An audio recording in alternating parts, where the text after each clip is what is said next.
So we're going to do manual muscle testing for external and internal rotation.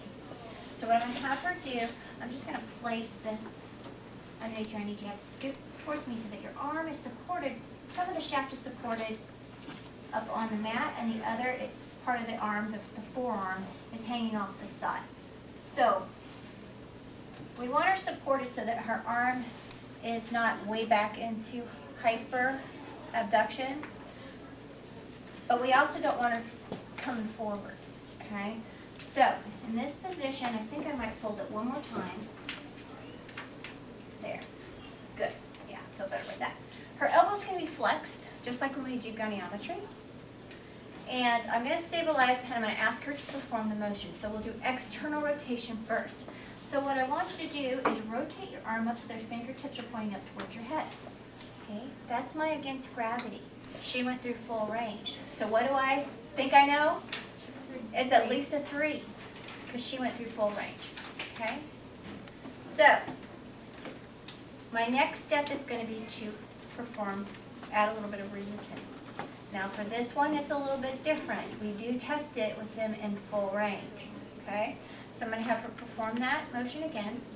I'm going to push it down. So I'm going to come down here. I'm still stabilizing up at her shoulder joint. I'm going to push, my resistance is going to be down here at her forearm, like mid-shaft. I'm going to try to rotate and push her back down towards a neutral rotation position. I want you to hold and don't let me move you, okay? Now you've got to start out gentle with this. This one can cause harm if you come in and you push too hard, okay?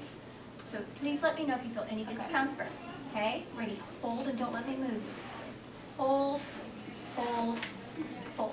Good. So I'd say she's about a 4 out of 5 with that, which is not uncommon. I mean, our rotator cuffs, we don't use them a lot. So pretty good there. Now, let's say I brought her back down into this position. She's able to go all the way through, but I go to apply resistance. I want you to hold, don't let me move you, and she breaks. What's that? 3. Good. What if she's able to rotate to about here? What's my next step? Passive. Well, she can come up more than that. Okay. So that would be a 3 minus. Good. What if she can just rotate to there? What's my next step? Passive. Passive. Oh, she can come all the way up to here. Gravity eliminated. Gravity eliminated for external rotation and internal rotation for that matter is performed in a standing or seated position. So I'm going to have her sit up. I'm going to have her stand so that we don't have to lower the mat. I'm going to support her here. External rotation, gravity eliminated. I'm going to have her rotate her arm out towards me. Okay? That's a gravity eliminated position. You can also do it on the mat. They have, the textbooks show this. I find that people tend to pronate and supinate instead of actually rotating. I prefer to do this. You're supporting them. You're letting them have control of the motion, and you just have them bring it on out. So she went through full range. What would my grade be? If she was able to lift a little bit against gravity and go through full range and gravity eliminated, what was that? 2 points, good. If she's only able to go to here, if she's only able to go to here, 2 minus, okay? And then of course the 2 would be if she couldn't move it against gravity, but we got her in gravity eliminated and she was able to go full. Good, it sounds like you guys are getting it. What if she couldn't move at all? Well, what are my external rotators? Teres minor, infraspinatus. I'll help you out. What else? Posterior delt. Posterior delt. Yeah. Okay, good. So those are my big 3. Okay. All right. So internal rotation, same thing. You're going to have her go on her belly.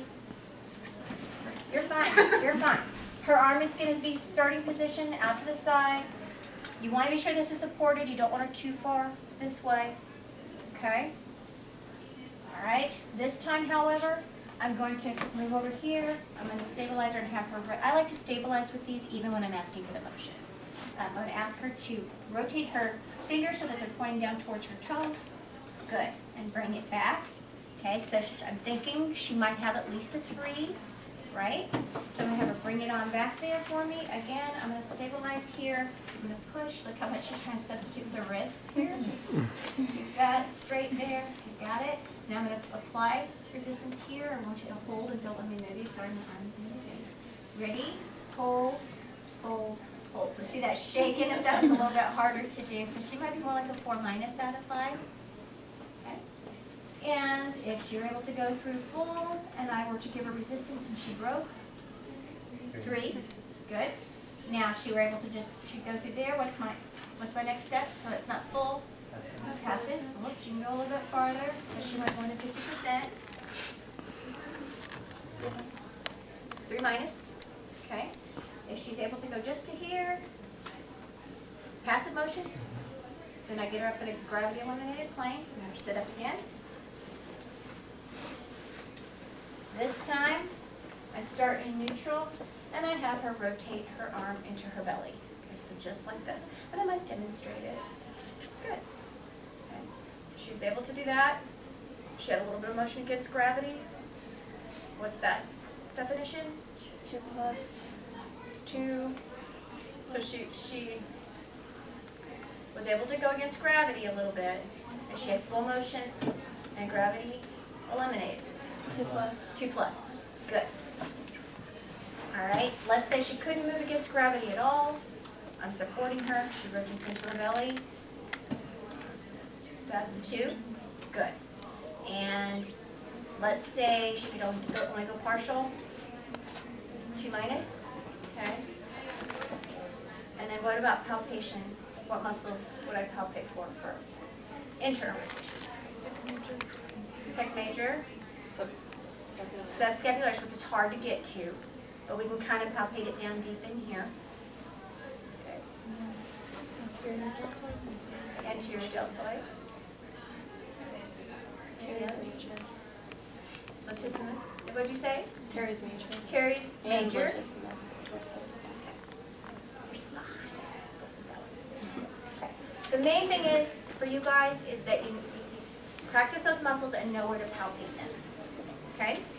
So that's all of the glenohumeral.